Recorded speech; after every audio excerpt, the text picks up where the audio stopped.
Have you ever wondered what caused the greatest wars in human history to erupt? World War I, the war that reshaped the world. And then came World War II, continuing what the first began, but with even more destruction and devastation. But was there a direct cause for these wars? Or was it a chain of events that led to the outbreak of these conflicts? Today, we will dive deep into the history of the world wars, explore their causes, the key figures involved, and analyze the profound impact these wars had on humanity. At the dawn of the 20th century, Europe was living in a state of intense political and military competition.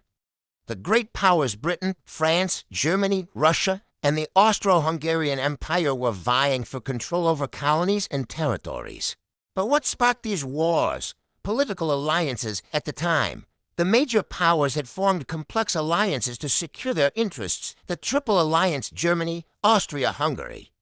And Italy was pitted against the Triple Entente France, Britain, and Russia, but as we know, alliances were often unstable, and the situation was always on the brink of war, nationalism, and ethnic tensions. Nationalistic fervor was running high across Europe. In the Balkans, for example, there was a strong desire for independence and freedom from foreign control, which created rising tensions and made the region a powder keg ready to explode at any moment. Then came the assassination of Archduke Franz Ferdinand in Sarajevo in 1914, which acted as the spark that ignited the war.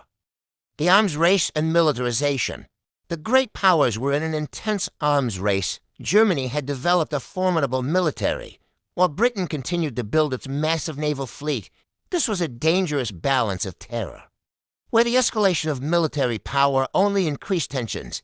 Any misstep could lead to catastrophe. In the summer of 1914, World War I erupted. But the bigger question is, how did this war transform into one of the deadliest conflicts in human history? The Western Front and trench warfare. The European armies found themselves locked in trench warfare, where soldiers endured inhumane conditions, often rotting in mud, and battles would halt for days due to poor weather. But the death toll continued to climb relentlessly. What was life like in these trenches? The Battle of Verdun became one of the most brutal and bloody engagements in history. America's entry into the war. Initially, the American public was against entering the war. But by 1917, after repeated attacks on American commercial ships by Germany, the United States entered the conflict. How did America's entry change the course of the war? And what impact did it have on the fighting? The end of the war and its global impact. After 4 years of relentless fighting, the war came to an end with the signing of the Treaty of Versailles in 1919, but the damage was immense. With over 10 million deaths and devastating economic and political consequences, was the Treaty of Versailles truly the solution, or was it the beginning of new problems? While Europe was slowly recovering from the war, Germany was thrown into economic and political chaos. Hyperinflation and rising debt were crippling the German economy, and the people were living in despair. Amid this turmoil, Hitler and his Nazi movement emerged, which would change the course of history forever. The rise of Hitler and the Nazis. In 1933, Adolf Hitler rose to power in Germany and began creating a Nazi empire built on violence, racism, and expansionist ambitions. How did Hitler exploit the deteriorating economic and political situation in Germany to his advantage? Was there anyone who could stop him? International tensions and Nazi expansion, with Hitler's rise to power. Germany began to rearm and expand its territories. First, it annexed Austria, then Czechoslovakia, all without significant intervention from the major powers. How did the world respond to these actions? And what prompted Britain and France to declare war after the invasion of Poland in 1939? World War II officially began in 1939, but this time, the destruction was larger and more widespread. How is this war different from the first? The invasion of Poland and the start of the war. In September 1939, Nazi Germany invaded Poland, prompting Britain and France to declare war on Germany.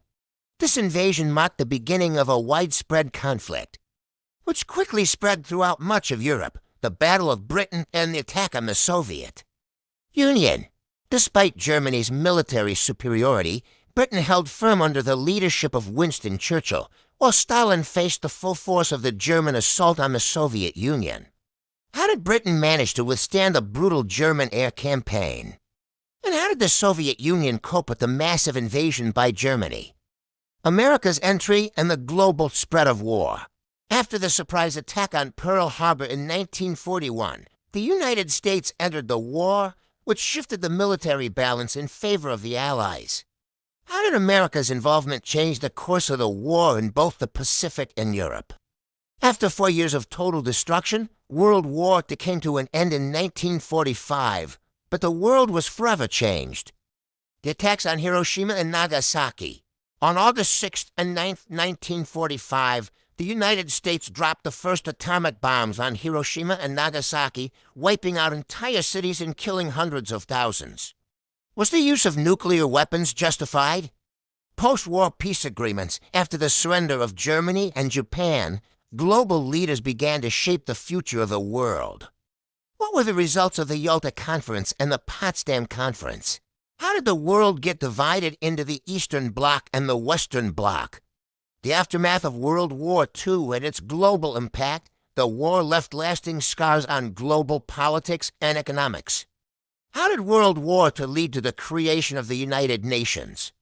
How did the war shift the balance of power globally, leading to the emergence of two superpowers, the United States and the Soviet Union? Did humanity learn from its past mistakes? What lessons have been taken from these wars? These monumental wars, despite their destruction, were catalysts for change and transformation in the global political order. But the most important question remains, did we truly learn from the mistakes of the past?